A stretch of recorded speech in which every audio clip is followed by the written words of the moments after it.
nung bata ako, pangarap ko yan na maging reporter. Ah, na maging talaga?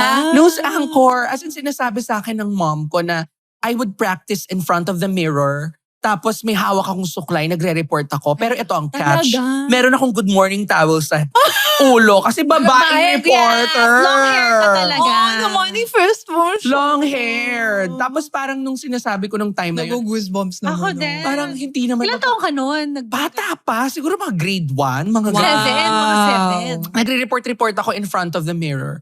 Tapos yun nga, tapos sinabi ng nanay ko, may bimpo ka pa nga sa ulo. Kasi nga, Kasi gusto ko long babae. hair, babae. Tapos parang nung lumalaki ako, parang, wala naman ako nakikitang baklang reporter or openly gay Correct. or a transgender person doing the news. Oo. Sa Philippine television. So Wala, parang sabi ko, parang tama. imposible naman. Hanggat Oo.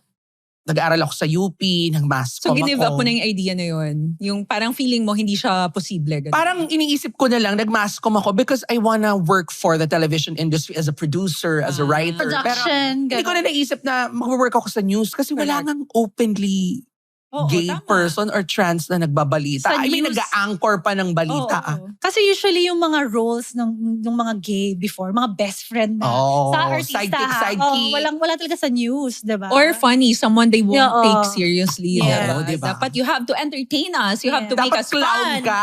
Oo, yun yung roles dati sa Oo. mga So I didn't think it was possible.